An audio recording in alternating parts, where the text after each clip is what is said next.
నమస్తే, నా పేరు Shivaji. Welcome to our channel. Jaganmohan Reddy గారికి 11 నెంబరు అచ్చొచ్చినట్లుంది.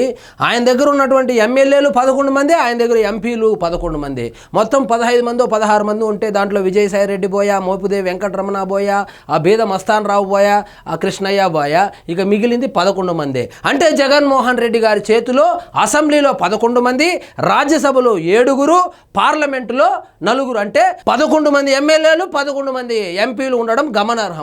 ఈ 11 మందిలో కూడా 6 మంది పార్టీ మారబోతున్నారనేటువంటి వార్త ఒకటి హల్చల్ అవుతోంది.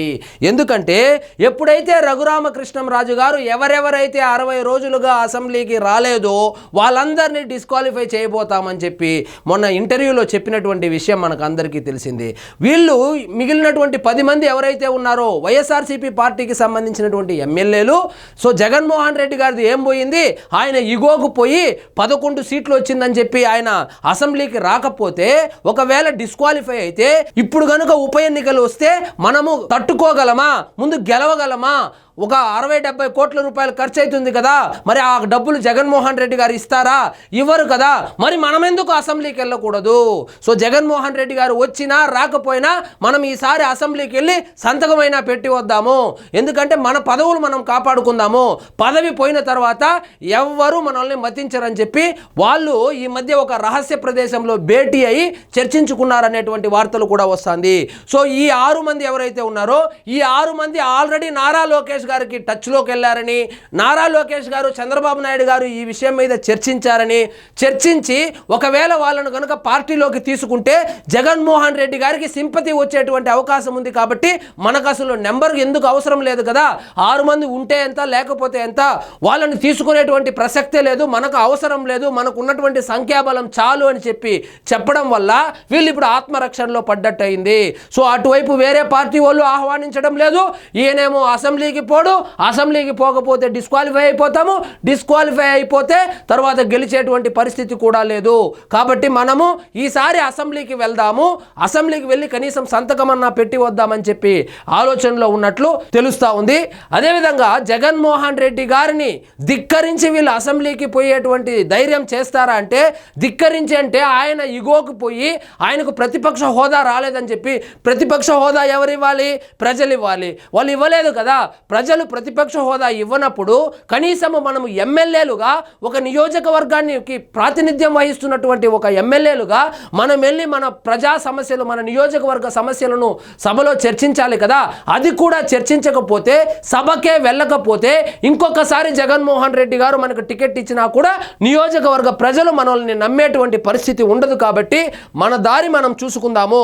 ఒకవేళ కూటమి పార్టీలు ఏ పార్టీలు మనల్ని ఆహ్వానించకపోయినా మనమైతే కనుక వెళ్ళి సంతకం పెట్టి మనం ఇండిపెండెంట్గానే ఉందాము అనేటువంటి ఒక ఆలోచనకు వచ్చినట్లు కూడా తెలుస్తూ ఉంది.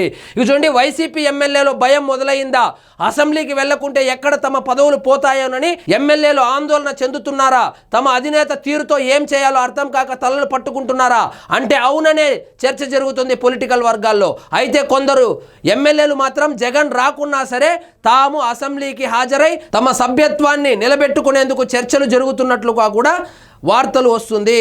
ఆ 6 ఎమ్మెల్యేలు ఎవరు జగన్మోహన్ రెడ్డి గారు కన్నుగప్పి అసెంబ్లీలో వెళ్ళి సంతకం పెట్టి వస్తారు, లేకపోతే జగన్మోహన్ రెడ్డి గారిని ధిక్కరించే వెళ్తారనేది తెలియాలంటే 18వ తారీఖు వరకు వేచి చూడాల్సిందే.